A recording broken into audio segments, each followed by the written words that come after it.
Good morning and happy Sabbath, brothers and sisters. Before we start the divine worship today, may I invite you to sing with me some songs from our church hymnals.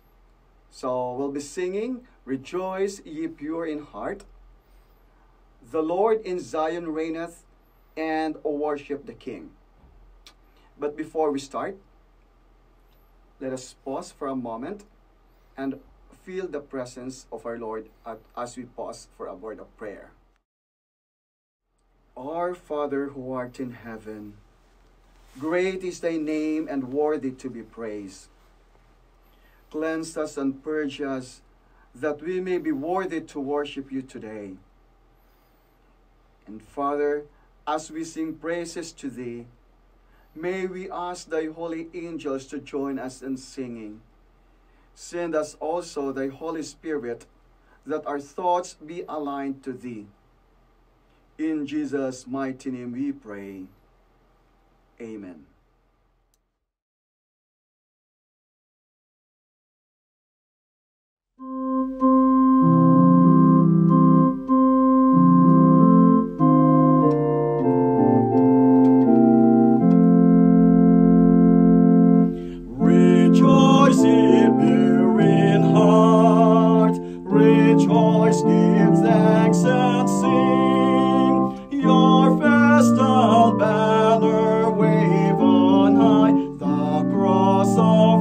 Christ your King. Rejoice, rejoice, rejoice, give thanks and sing.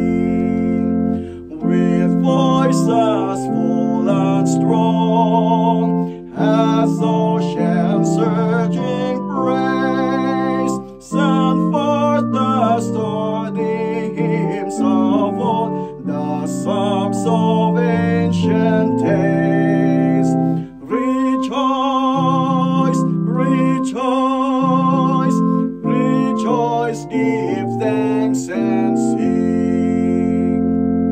With all the angel choirs, with all the saints on earth, pour out the strains of joy and bliss, through rapture noblest mirth. Rejoice, rejoice, rejoice, give thanks and sing. Yes, on through life's long path, still chanting as we go, from youth to age, by night and day, in gladness and in woe. Rejoice, rejoice, rejoice, give thanks and sing. Praise Him who reigns on high, the Lord whom we adore, the Father, Son, and Holy Ghost, one God forevermore.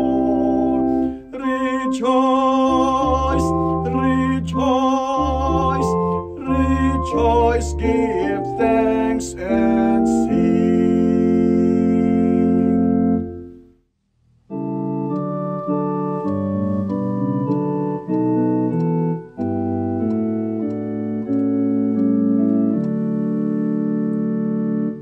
The Lord in Zion reigneth, let all the world rejoice, and come before His throne of grace, with cheerful heart and voice.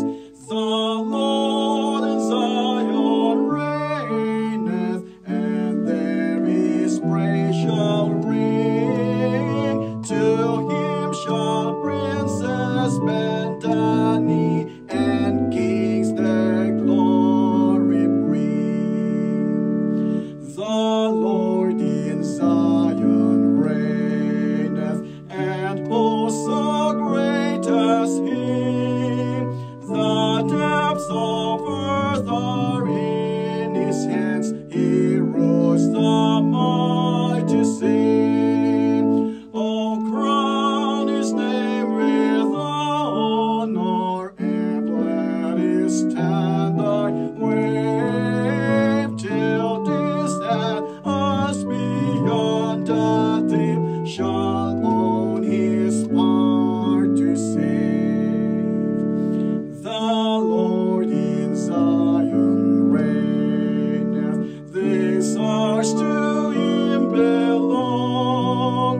How enter now His temple gates, and fill His courts with song. Beneath His royal banner, let every creature fall. Exalt the King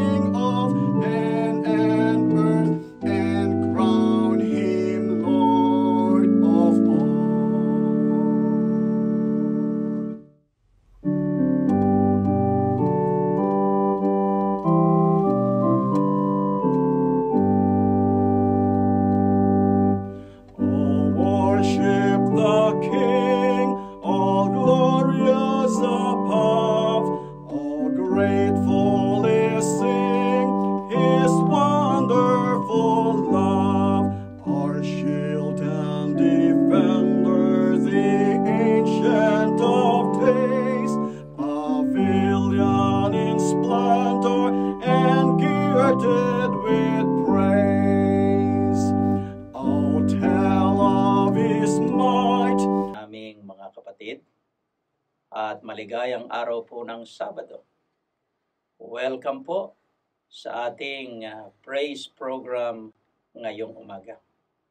Welcome din po sa ating mga kapatid na nasa online, sa ating mga kapatid na nasa kani-kanilang mga tahanan, at gayon din sa ating mga minamahal na mga kapatid na nagpupulong sa kani-kanilang iglesia. Ang araw pong ito ay atin pong pinili upang ipagdiwang po natin ang kabutihan ng ating Panginoon sa kabila ng pandemic at malaking krisis na kinakaharap ng bawat isa sa atin. Alam po ninyo, kahit gaano kalaking krisis, kahit gaano karaming pagsubok, kahit gaano kalaking pandemya, ay tunay na hindi mapipigilan na ating gunitain at ipagdiwa ang kabutihan ng ating Panginoon. Kaya muli, sa pangalan po ng pangasiwaan ng Cavite Mission, ay wine-welcome po namin kayong lahat sa ating pagdiriwang ng ating praise program. Ngayon pong umaga, ang tema po nating napili ay homeward bound. Sapagkat gusto na nating matapos ang ating maraming paghihirap na dinaranas dito sa sanglibutan. Gusto na po nating umuwi na sa tahanang inihanda ng ating Panginoon. Kaya ang amin pong dalangin, ang dalangin po nating lahat, ay tayo po ay makauwi na sa langit na bayan na inihanda ng ating Panginoon. Sa pagkakataon pong ito, para sa ating panawagan sa pagsamba, ay ating pong pagsama-samahang pagnilay-nilayan ang isang susing talata na natala sa mga awit kapitulo 105, ang talata ay 1 hanggang 3. Atin pong sama-samang basahin. O magpasalamat kayo sa Panginoon. Kayo'y magsitawag sa kaniyang pangalan. Ipapatid ninyo ang kaniyang mga gawa sa mga bayan. Umawit kayo sa kaniya. Umawit kayo sa kaniya ng mga papuri. Sabihin ninyo ang lahat niyang kahanga-hangang mga gawa. Lumuwalhati kayo sa kaniyang banal na pangalan. Magagalak ang puso nila na nagsisihanap sa Panginoon. Mga minamahal po naming mga kapatid at mga kaibigan, harinawa sa atin pong isasagawang pagsamba ngayong umaga ay maranasan po natin ang banal na presensya ng ating dakilang lumikha.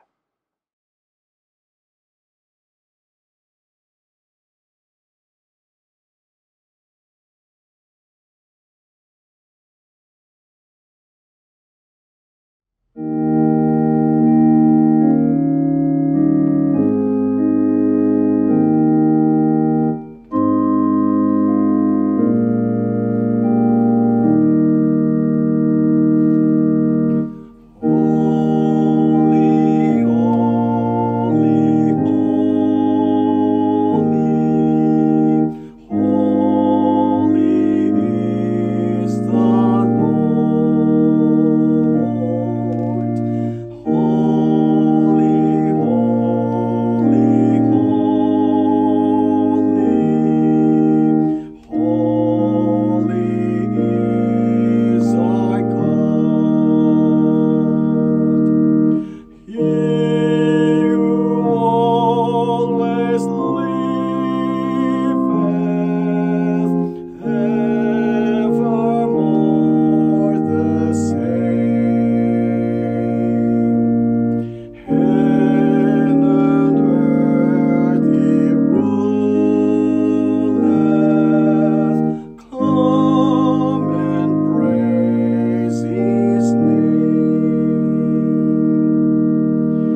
the Sabbath, blessed Sabbath.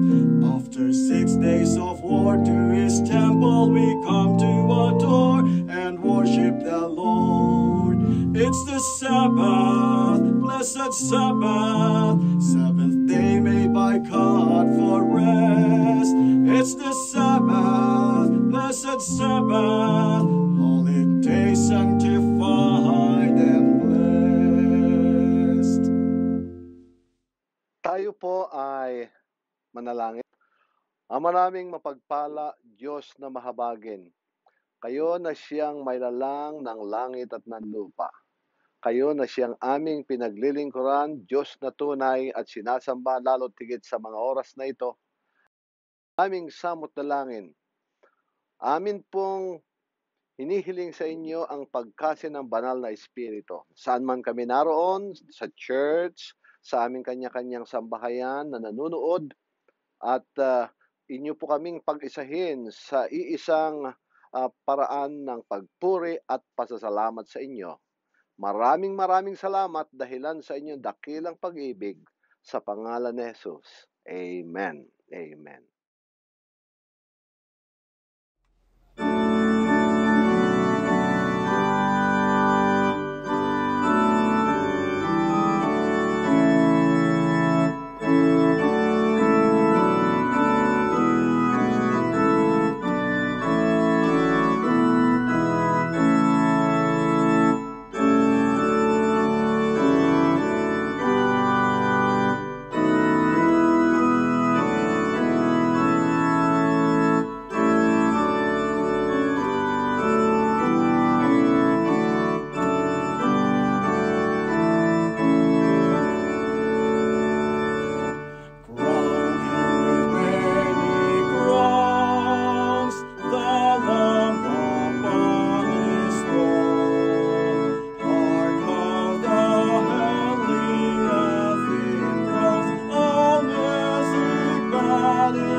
When Jesus put God first. Putting God first can be difficult. What can we learn from Jesus that will help us put God first in our lives today? At the start of every new year, there is an expectation that it will be better than the previous year. The thought of something new is exciting. When Jesus was 30 years old, he started a new phase of his life. After being baptized in the Jordan River, his ministry had officially begun. But what happened next was very strange, and it will help us in this new year of 2021. Matthew chapter 4, verse 1 says, Then Jesus was led up by the Spirit to be tempted by the devil. Isn't that strange? Since the Garden of Eden, Satan had been waiting for the moment he would try to deceive Jesus as he had done with Adam and Eve. If Satan could have led Jesus to put himself first, the whole war would have been lost. So Satan started with food. Yes, food. For thousands of years, the enemy had observed how humans would do anything to meet their physical needs. Matthew writes, And when he had fasted 40 days and 40 nights, afterward he was hungry. Isn't that obvious? Well, Matthew writes the obvious because he wants us to know that Jesus is fully human and therefore totally affected by physical needs. So the first temptation is for Jesus to doubt his identity and to put his physical needs first. You will be tempted throughout this year to put your own physical needs first. God has called you his child, but at every moment you can choose who should come first, God or your own physical needs. Jesus put God first. Then the devil took him to the temple. Jesus was now tempted through a passage of scripture to test God's faithfulness. The second temptation was about putting his senses first. In other words, are you going to take God at his word? Or do you constantly need physical evidence of God's love for you? Jesus decided to put God first. Finally, the devil presented the very mission Jesus came to fulfill and offered a shortcut. This third temptation is to take shortcuts instead of putting God first. This is the first time in 2021 when tithes and offerings will be received. Jesus put God first. His example compels us to do the same. As the deacons and deaconesses receive the tithes and offerings, we are challenged to put God first.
Let us pray. Panginoon naming Diyos, may likha ng lahat ng mga bagay. Panginoon na aming sinasamba at pinagilingkuran. Sa unang araw ng Sabat sa taong 2021, ay patuloy naming sinasariwa ang inyo pong kabutihan sa bawat isa. Salamat po Panginoon sa inyo pong mga pagpapala. Salamat din o Diyos sa inyo pong masaganang pag-iingat. At dahil doon Panginoon, kami ay nagpapatuloy sa aming mga buhay at higit sa lahat sa paglilingkod sa inyo. Sa araw na ito Panginoon, ay amin pong inaalay sa inyo ang mga ikapu at ang mga malayang mga handog. Tanda Panginoon ng aming pong katapatan, pagsamba sa inyo at pagkilala sa inyo bilang Panginoon namin at Diyos ng aming pong mga buhay.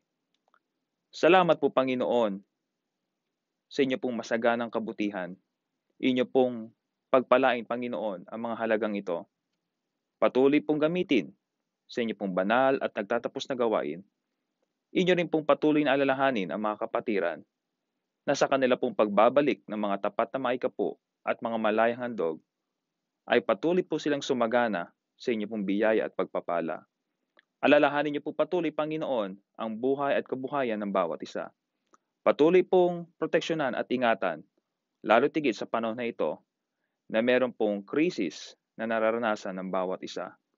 Pagpalain din, Panginoon, ang mga kalusugan ng bawat isa.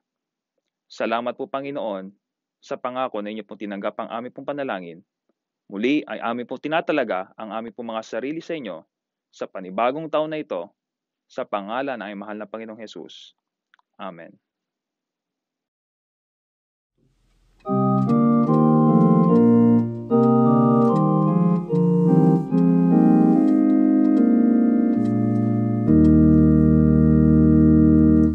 Praise God from whom all blessings flow. Praise Him, all creatures here below. Alleluia, alleluia. Praise Him above, ye heavenly host. Praise Father, Son, and Holy Ghost. Alleluia, alleluia, alleluia, alleluia, alleluia.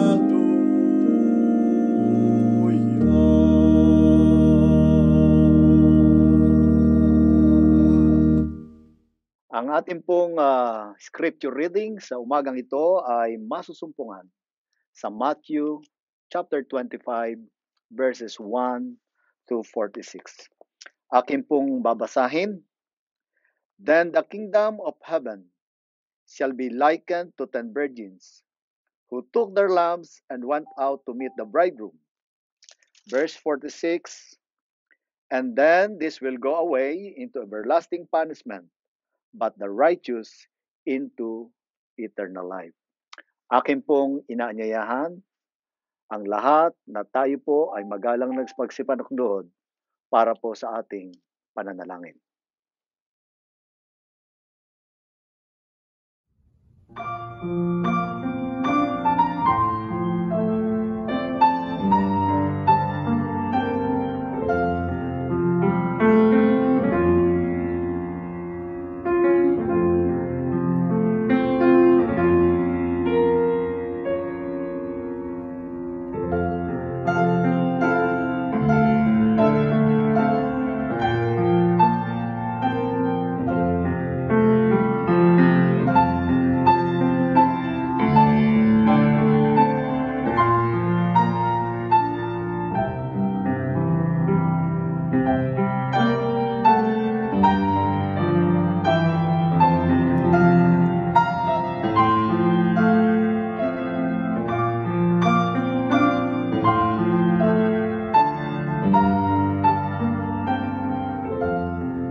Tayo po'y manalangin.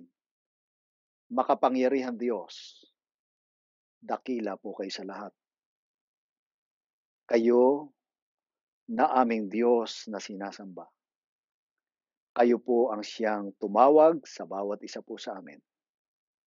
Karapat-dapat kayo sa pagpupuri at pagsamba ng inyong buong bayan.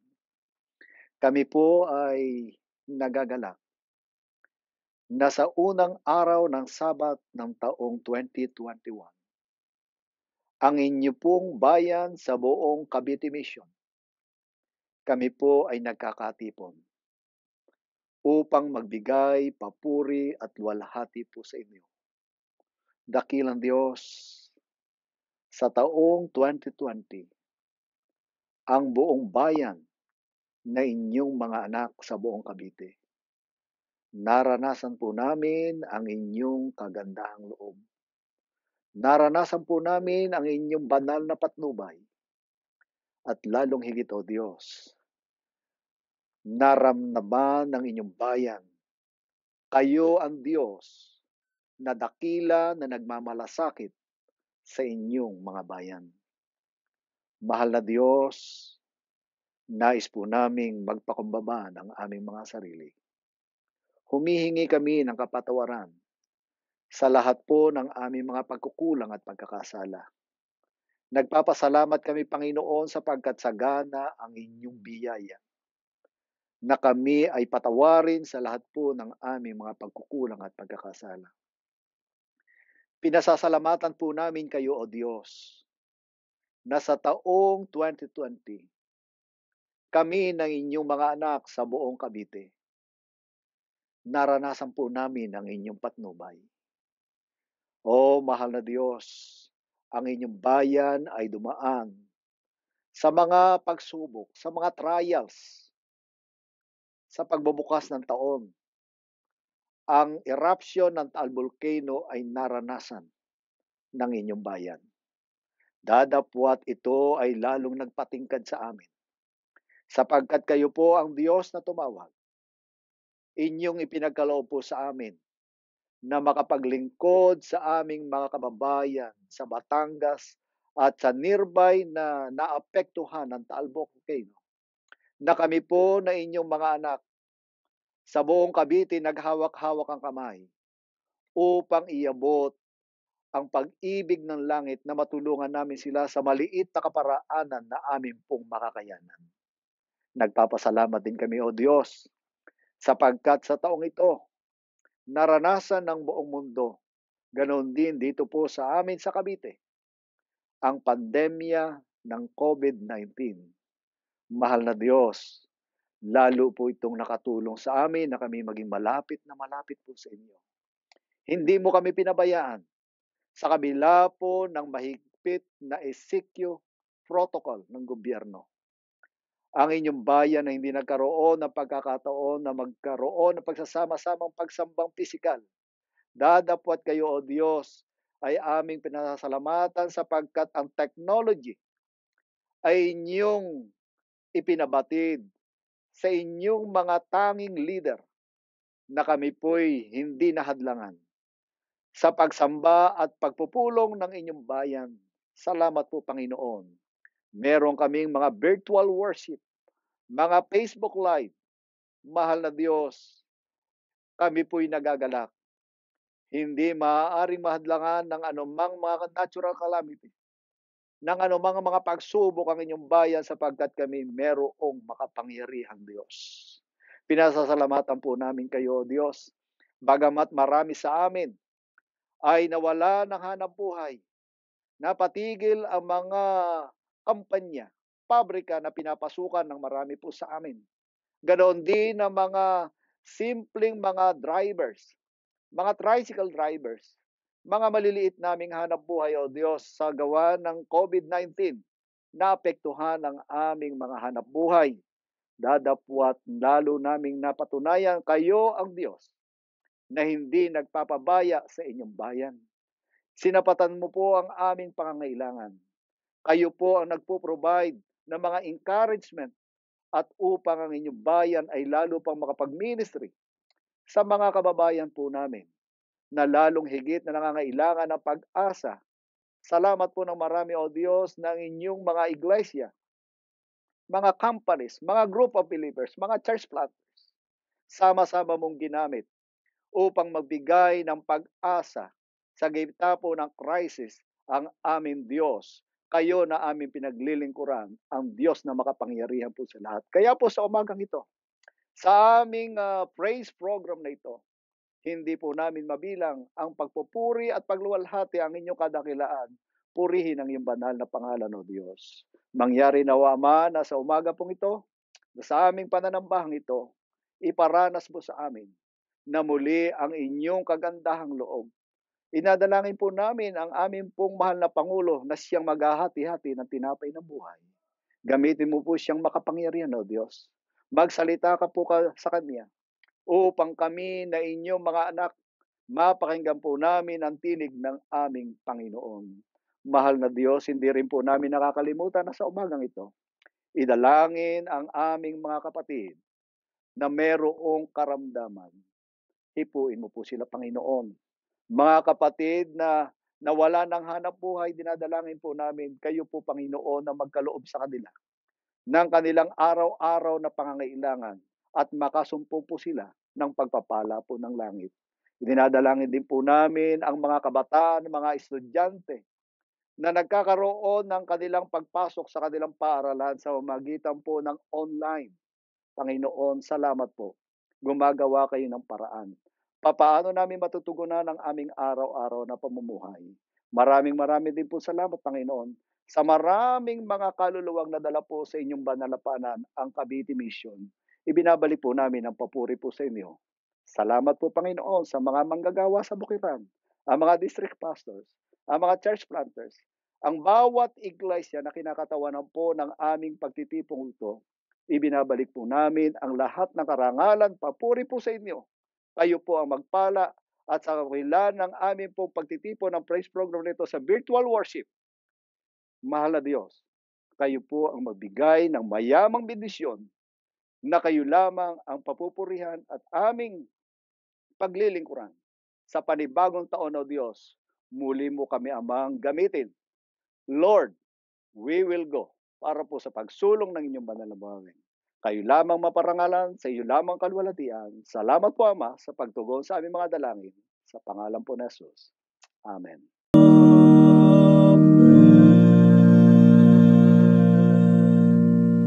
Ngayon pong umaga, ang ating pong tagapagsalita ay wala pong iba kung hindi ang ating pong minamahal na Pangulo ng Cavite Mission, si Pastor Israel Macdayan.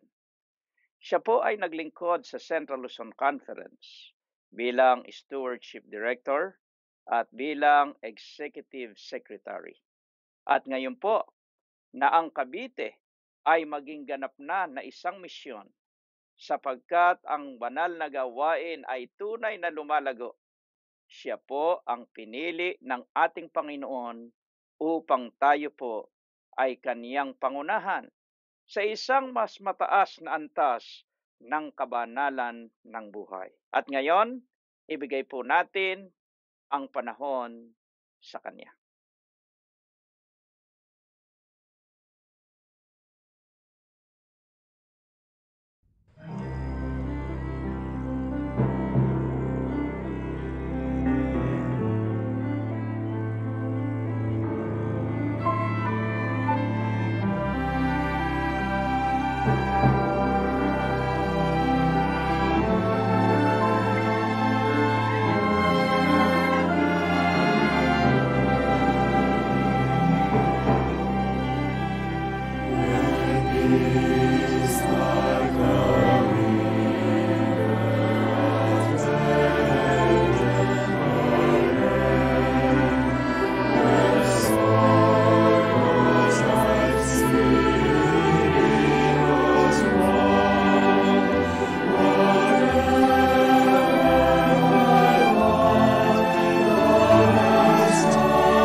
Ang biyaya ng Diyos at ang kanyang masaganang pagpapala ang siyang tamasahin natin sa ating praise program sa araw na ito. Sa inyong local church at dito sa opisina, sa pangkalahatan, dito sa buong Cavite, ay sinasagawa natin ang ating papuri at pasasalamat dahilan sa kabutihan ng Diyos. Nakadalawang taon na po tayo.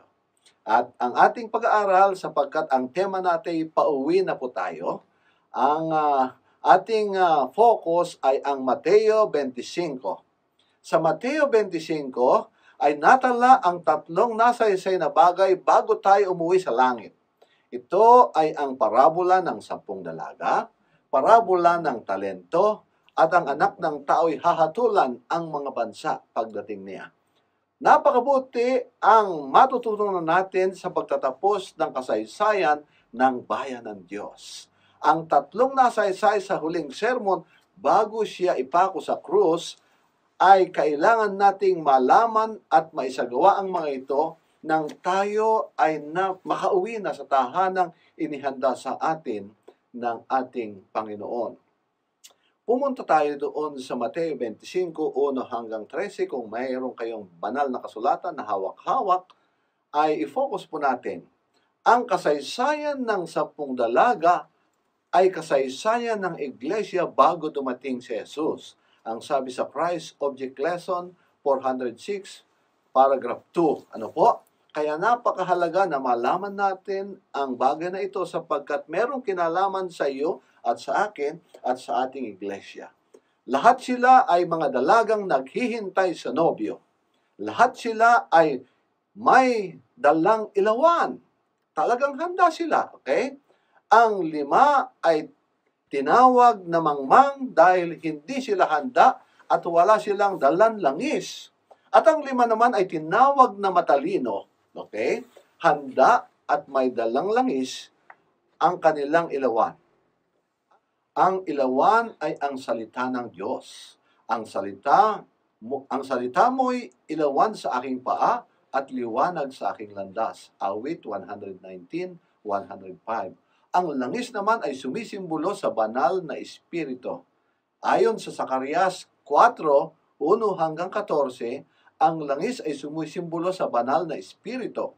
At alam natin yung pinakapopular na statement sa 4:6, hindi sa pamamagitan ng kalakasan ni ng kapangyarihan, kundi sa pamamagitan ng aking espiritu, sabi ng Panginoon ng mga hukbo. At ang sabi dito sa atin, ang pananampalataya ay dapat maunawaan na ang espiritu ang nagbibigay kapangyarihan sa salita ng Diyos na kanilang binabasa upang maunawaan, maisagawa at makita sa kanilang buhay. Pag wala ang Espiritu ng Diyos, ang karunungan ng salita ng Diyos ay walang kabuluhan. Mahusay ka man sa debate, marunong ka man sa mga sitas at sa mga teksto, kapag wala naman sa iyong Espiritu ng Diyos, walang kabuluhan, kaya walang saysayang iyong buhay. At ang sabi dito, ang kaalaman ng katotohanan na hindi sinamahan ng Espiritu Santo ay walang kapangyarihan sa puso ng tao at hindi nito nababanal ang puso.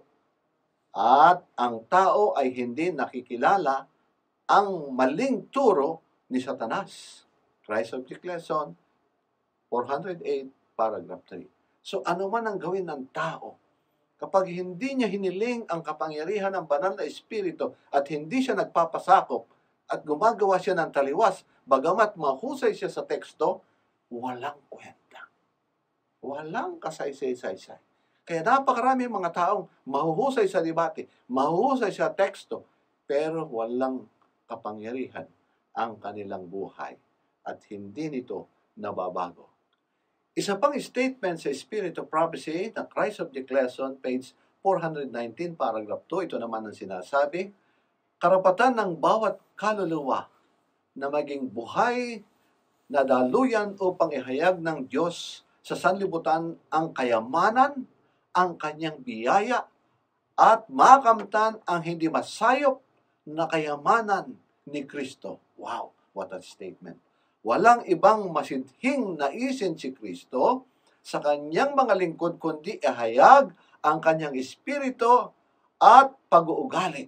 Ibig sabihin mga kapatid, dapat makita ang larawan ng Panginoon at ang kanyang pag-uugali sa ating pag-uugali, sa ating mga paggawa sa araw-araw. Kaya ang sabi dito, walang ibang pinakakailangan ng sanlibutan na dapat mahayag kundi makita sa sangkatauhan ang pagmamahal ng tagapagligtas. Ang buong kalangitan ay naghihintay ng mga sisidlan ng langis at ibuhos sa kanila ang banal na langis upang maging kagalakan at pagpapala sa puso ng mga tao. What a statement. Ito ang ating kinakailangan. Mabuhusan po tayo ng kapangyarihan ng banal na Espiritu. Sapagkat kung nasa atin ang kapangyarihan ng banal na Espiritu, tayo ngayon ay madideclare na talagang ang kaluwalhatian ng Diyos ang siyang ating gaganapin, ang ating gagawin, ang ating magiging aksyon sa araw-araw.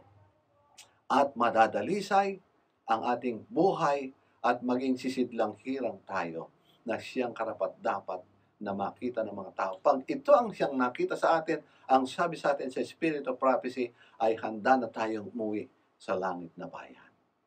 Ngayon, pumunta tayo sa parabola 2. Itong parabola ng talento na matatagpuan natin sa Mateo 25, 14 hanggang 30. Basahin natin isa-isa ang talata mula sa 14. Ang sabi dito sa atin, sapagkat tulad ng isang tao na nang naparoon ang ibang lupain, ay tinawag ang kanyang sariling mga alipin at ipinamahala sa kanila ang kanyang mga pag-aari. So isang amo, tinawag ang kanyang mga alipin at isa-isa niyang pinagkalooban. At ang sabi sa 15, at ang isa'y binigyan niya ng 5 talento, ang isa'y 2, at ang isa'y 1 naman. Sa bawat isa'y ayon sa kaniyang kaya, at siya'y yumaon sa kanyang paglalakbay. At sa 16, ang sabi sa atin, ang tumanggap ng 5 talento, pagdaka yumaon at ipinangalakal niya ang mga yaon at siya'y nakinabang ng 5 talento, kaya naging 10. Okay? At ang sabi naman, sa gayon ding paraan, ang tumanggap ng 2 ay nakinabang ng iba pang 2 pa, kaya naging 4. Datapwat ang tumanggap ng 1 ay yumaon at ihinukay sa lupa at itinago ang salapi ng kanyang Panginoon. Ang sabi sa atin sa 20, at ang tumanggap ng 5 talento ay lumapit pagdala ng 5 upang 5 pang talento na nagsasabi, Panginoon. Ito yung pagdating ng Panginoon, sila ngayon ay nagkaroon ng account. Okay? Sila ngayon ay nag-report. At ang sabi ng tumanggap ng 5, Panginoon, binigyan mo po ako ng 5 talento. Narito, ako'y nakinabang ng 5 pang talento. So, ibig sabihin, sinasapit niya, nire-report niya na meron siyang tubo na 50%. Sinabi sa kanya ng Panginoon, mabuting gawa, mabuti at tapat na alipin, nagtapat ka sa kakaunting bagay, pamamahalain kita ng maraming bagay, pumasok ka sa kagalakan ng iyong Panginoon. At lumapit naman ang tumanggap ng 2 talento at sinabi sa Panginoon, binigyan mo po ako ng 2 talento. Narito ako'y nakinabang ng 2 pang talento, kagaya ng 5. At ang sabi niya, sabi sa kanya ng Panginoon, mabuting gawa, mabuti at tapat na alipin, nagtapat ka sa kakaunting bagay, pamamahalain kita nga ng maraming bagay, pumasok ka sa kagalakan ng iyong Panginoon. So mapapansin natin, yung tumanggap ng 5, tumanggap ng 2, ay talagang pinagpala sila sapagkat sila'y gumawa sang-ayon sa kanilang kakayahan at kanilang ibinenture ang talentong kanilang tinanggap.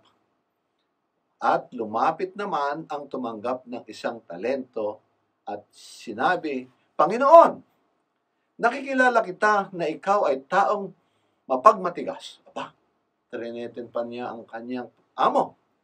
At gumagapas ka doon sa hindi mo hinasikan. At nag-aani ka doon sa hindi mo sinabugan. At ang sabi niya, at ako'y tatakot, at ako'y yumaon, Ang aking itinago sa lupa ang talento mo. Narito, nasa iyo ang iyong sarili. Ibig sabihin, sinasabit niya yung isang talento na ibinigay ng Diyos, walang tubo. Ano ngayon ang sasabihin ng amo? Ito ngayon ang kanyang sinabi. Datapot sumagot sa kaniya ang Panginoon at sinabi sa kaniya, ikaw na aliping masama at tamad. Ha? Masama at tamad. Nalalaman mo ako'y gumagapas at hindi ko hinasikan at nag-aani doon sa hindi ko sinabugan. Gayon pala'y ibinigay mo sana ang aking salapi sa nagsisipangakal ng salapi at ng aking pagdating ay tinanggap ko sana ang ganang akin pati na ang aking pakinabang. Talagang matindi ang statement ng kanyang amo. At ang sabi sa atin sa 28, alisin nga ninyo sa kanya ang talento at ibigay ninyo sa may 10 talento. At talaga nakakaawa naman. Ano? Sapagkat ang bawat mayroon ay bibigyan, siya'y magkakaroon ng sagana. Ngunit ang wala, pati nang nasa kanya, ay aalisin sa kanya. Ay malupit ito. Ulitin ko yung statement ng talata. Sapagkat ang bawat mayroon ay bibigyan, siya'y magkakaroon ng sagana. Ngunit ang wala, pati nang nasa kanya, ay aalisin pa sa kanya. At ang aliping walang kabuluhan ay inyong itapon sa kadiliman sa labas. Diyan ang mga pagtangis at ang pagngangalit ng mga ngipin. Matindi ang statement ng talata. Bakit kaya ganon? Bakit kaya ganon? Matindi, no? Ang sabi sa atin sa Spirit of Prophecy, napakalapit na ang pagkakaloob ni Kristo ng gantimpala sa lahat ng ating mga gawa. Okay? Ito ay sukatan ng pagiging katiwala. Pinagkalooban tayo ng mga talento upang habang tayo ay nabubuhay, makagawa tayo ng ating tungkulin. Maibalik natin sa Diyos ang sa Kanya upang makapagbigay kaluwalhatian sa Kanyang pangalan. At makabahagi sa paghahayag ng katotohanan. Hindi ito mangyayari kung hindi magkakaloob ng salapi at iba pang pangangailangan ang mga lingkod ng Diyos. Another statement, napakita sa akin na ang parabola ng talento ay hindi lubos na naunawaan. Ibig sabihin, hindi lubos na naunawaan ng mga miyembro ng iglesia. Ang parabolang ito ay ipinagkaloob upang hindi lamang makisangkot sa pangangaral, kundi ito ay naghahayag ng pakikisangkot ng mga anak ng Diyos na ibahagi ang kanilang material na kayamanan na sa pagsuporta sa paghasik ng pabalita. Ang mga tapat at ligtas ay ginagamit ang kanilang yaman sa pagliligtas ng kaluluwa at dito sila pinagpapala. Yun pala ang sikreto. Okay? Dito tayo pinagpapala kagaya ng tumanggap ng 5 talento at 2 talento. Pag ito'y ginagamit natin sa gawain, lalo tayong pagpapalain at dodoblehin ng Panginoon. Napakaganda. Hindi ito prosperity gospel, pero ito po yung nangyayari sa katotohanan sa mga bayan ng Diyos, sa anak ng Panginoon, sa lahat ng mga gumagawang tapat. Ano po? At isa pang statement from the Spirit of Prophecy, sa parabola ng talento at ng taong tumanggap ng 1 talento, ay nagpapahayag ng sama ng loob at itinago ang kanyang salapi upang ang kanyang Panginoon ay hindi makinabang. Aba, matindi ang statement ito. Ito pala ay yung palang tumanggap ng 1 talento, masama ang kanyang loob sa Diyos o sa Panginoon. Pag dumating ang panahon na sisingilin siya ng kanyang Panginoon, kanyang sisisihin ang kanyang Panginoon sa kanyang 1 talento, aba siguro nainggit siya, bakit 1 talento ko? Yung iba'y 2, yung iba'y 5. Bakit ako 1? At sasabihan niya ikaw ay isang mabangis na tao. Umaani ka ng hindi mo tinatanim at nililipol mo ang hindi mo inihasik. At sumagot ang kanyang Panginoon at sinabi, ito yung karugtong ng kanina, ikaw tamad at masamang alipin. Alam mo pala na ako'y masama, ibinibigay mo sana sa iba ang aking talento nang ako ay may pakinabang. Kunin ang talento sa kanya at ibigay sa 10 talento nang ako'y makinabang. At ihagis ang walang pakinabang at masamang alipin sa kadiliman kung saan ang pagtangis at pagngalit ng mga ngipin. Matindi ang statement sa Spirit of Prophecy, pero ito ang katotohanan. Talagang may mga taong ganito ang attitude sa loob ng iglesia. Pero dapat natin silang tulungan, kalingahin, hanggang sa sila ay makaganap ng mga bagay na kalugod-lugod sa Diyos, nang ang talentong kanilang tinanggap bagamat iisa ay magkaroon ng pakinabang. Kawawa naman po sila. Ngayon, tayo ngayon ay dumako doon sa pangatlong nasaysay na bagay sa Mateo 25. Ito po ay ang anak ng tao'y hahatulan na ang bansa. Mula sa 31 hanggang sa matapos ang kapitulo. Ang sabi sa atin sa 31, datapwat pagparito ng anak ng tao na nasa kanyang kalawalhatian, nakasama niya ang lahat ng mga anghel, kung magkagayoy luluklok siya sa luklukan ng kanyang kalawalhatian. At titipunin sa harap niya ang lahat ng mga bansa, at sila'y pagbubuklod-buklodin, at niya ang nagaya ng pagbubuklod-buklod ng pastor sa tupa at sa mga kambing. 33, at ilalagay niya ang mga tupa sa kanyang kanan, datapwat sa kaliwa ay ang mga kambing. Kung magkagayoy, sasabihin ng hari na nanga sa kanyang kanan, magsiparito kayo, mga pinagpagal ng aking ama. Manahin ninyo ang kaharian, nakahanda sa inyo buhat pa ng itatag ang sanlibutan. Sapagkat ako'y nagutom at ako'y inyong pinakain. Ako'y nauhaw at ako'y inyong pinainom. Ako'y naging taga-ibang bayan at inyo akong pinatuloy. Naging hubad at inyo akong pinaramtan. Ako'y nagkasakit at inyo akong dinalaw. Ako'y nabilanggo at inyo akong pinaroonan. Kung magkagayoy, sasagutin siya ng mga matuwid na nagsasabi, Panginoon, kailan ka namin nakitang nagutom at pinakain ka namin, o nauhaw at pinainom ka? At kailan ka naming nakitang isang taga-ibang bayan at pinatuloy ka, o hubad at pinaramtan ka? At kailan ka namin nakitang may sakit o nasa bilangguan at dinalaw ka? Sa 40, at sasagot ang hari at sasabihin sa kanila, katotohanan sinasabi ko sa inyo, yamang inyong ginawa sa isa dito sa mga kapatid, isa dito sa aking mga kapatid, ang sabi dito, kahit sa pinakamalit na ito, ay sa akin ninyo ginawa.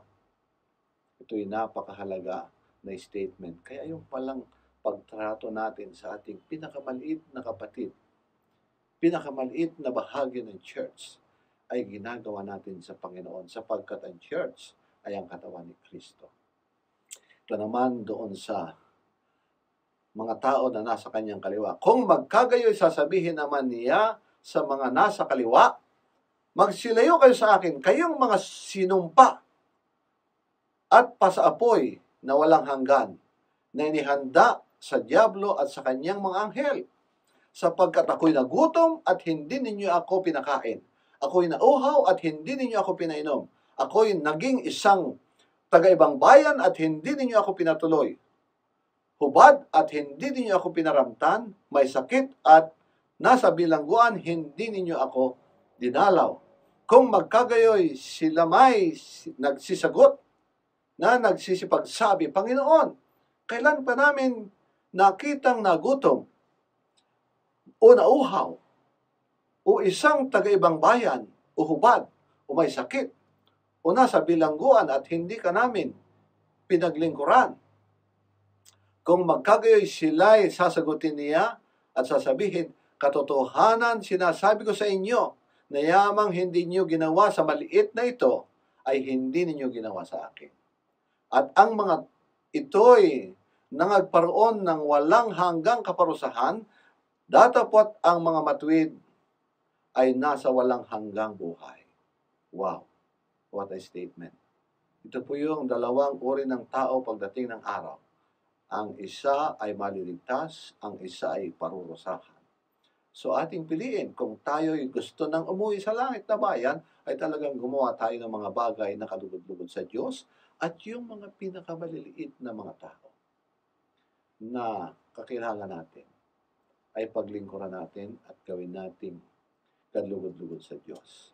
Sapagkat ito ang statement sa Spirit of Prophecy, pag ang mga tapat na nagtagumpay ay puputungan ng korona, ang Diyos ay ihahayag ang lahat ng nagkasala sa Kanya at lahat ng mga matuwid ay naroon.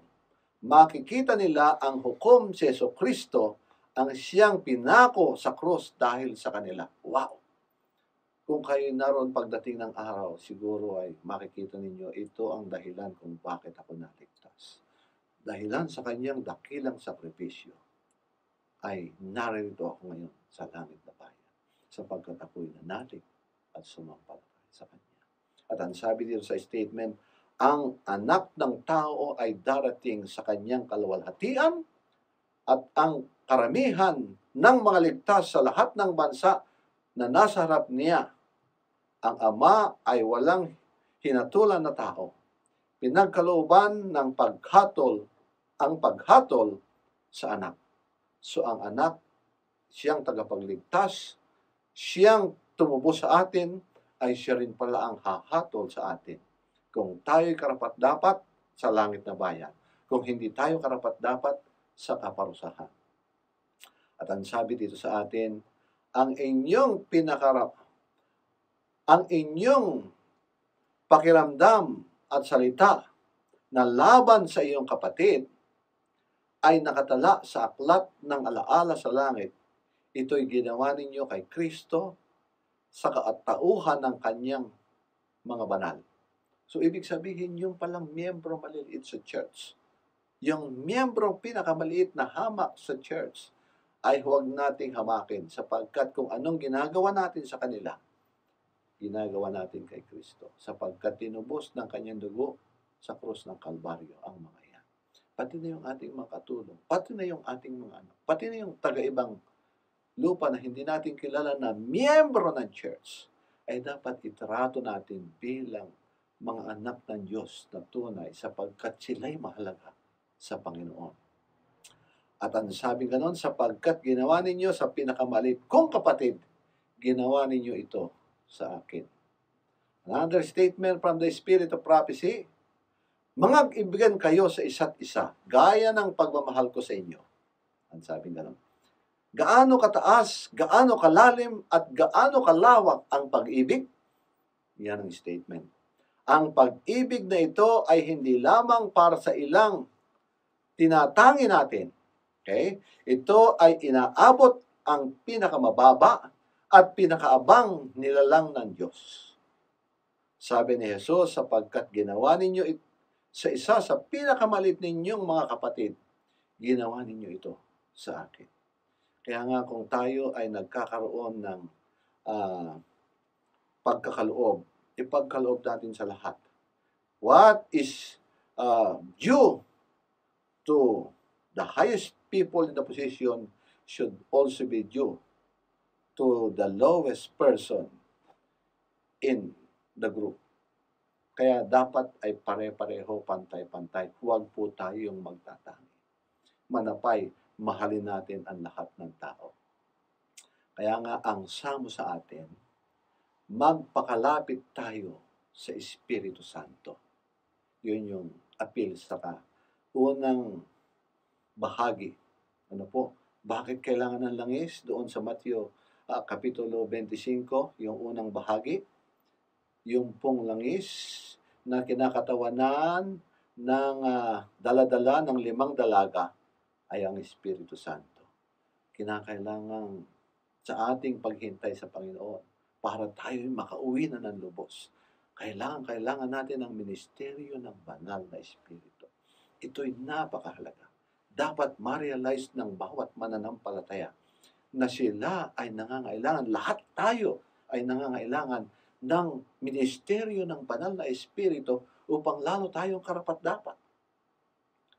At pag tayo dumako noon sa pangalawang statement, doon sa parabola ng talento, magpakatapat tayo bilang katiwala.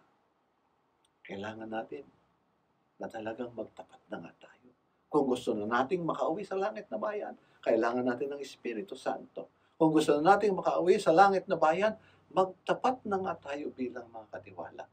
At kung gusto na nating umuwi sa langit na bayan, magpakabait na tayo.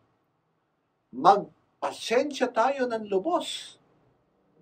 Maging mapagmahal tayo sa hindi kaaya-aya. At sa mga kapatid na kung minsan ay tumitira sa atin sa likod, mahalin natin sila. At ito po ay hindi madali. Pero ang sabi ng Panginoon, mahalin ninyo ang mga kaaway, ang inyong mga kaaway. At maging mabuti kayo doon sa mga nag-uusig sa inyo, sapagkat ito ang tunay na pag-ibig na kanyang ipinagkakaloob. Pag ito ay ginawa natin, pinuspos tayo ng banal na Espiritu, meron tayong kapangyarihan na maging tapat at ang ating buhay ay malilinis, madadalisay. At alisin natin yung ating pagiging makasarili, pagiging self-centered, at magpakadalisay na nga tayo. Sa pamamagitan ng kapangyarihan ng Espiritu Santo, magagawa natin yan. At kung ating nais na talagang makauwi na ng lubos, magpakabait-bait na naman tayo. Magpasensya na tayo. Pati na sa mga taong lumalaban sa atin, pagpasensyahan po natin. At kung gano'n ang ating attitude, makikita ang larawan ni Kristo sa ating individual at bilang iglesia, mahahayag ang larawan ni Kristo. Sa gayong kaparaanan, makakauwi na po tayo sa langit na bayan. Pagpalain ka po. God bless you.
Tayo po ay manalangin.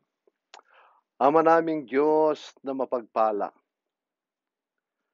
kayo na siyang tumawag sa bawat isa sa amin. Kayo na siyang nagkaloob upang kaming lahat ay makauwi na sa langit na bayan.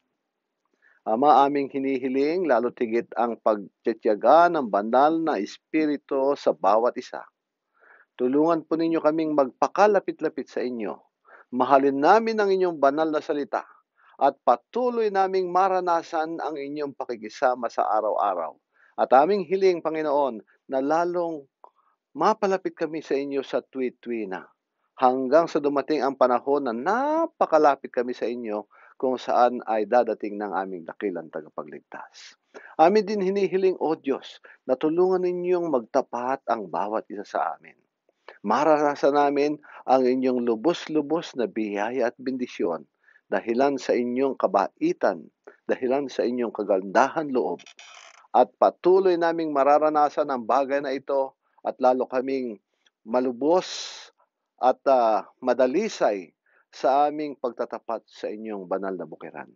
Ama, bigyan niyo rin kami ng magandang kalooban, magandang puso, na sa mga taong nangangailangan sa aming mga paligid, kami po ay mag-respond bilang inyong mga kamay. Maabot sila sa kanilang pangangailangan at lalo't higit maibahagi ang kaligtasan sa pamamagitan ng paghahayag ng pabalita ng aming dakilang tagapagligtas. Ama, gamitin kaming matiwasay. At sa bagay na ito, Ama, alam namin na kung magawa namin ang mga bagay na inyong pinagagawa sa amin, ay makakauwi na kami sa langit na bayan. Ang bawat nakikinig, Ama, ay inyong puspusin ang banal na Espiritu. Kami patuloy na magpuri at kami patuloy na makahanda sa aming pag-uwi sa inyong dakilang tahanan. Ito po ang aming samot dalangin sa ngalan ng Ama, ng Anak at ng Espiritu Santo. Amen. Amen.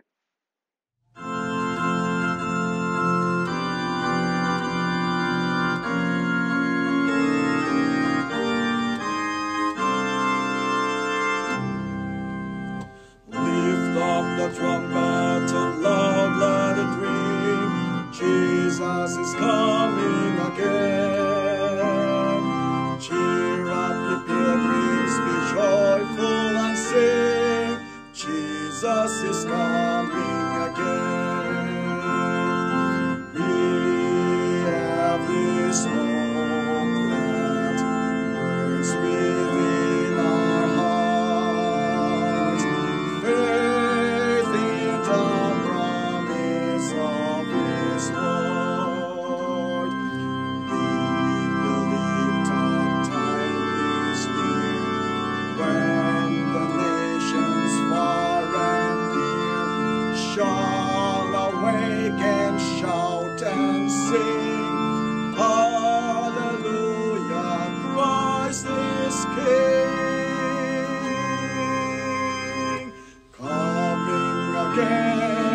Coming again, Jesus is coming again.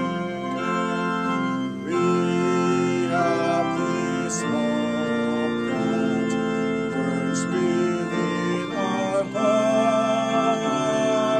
Hope in the coming of the Lord.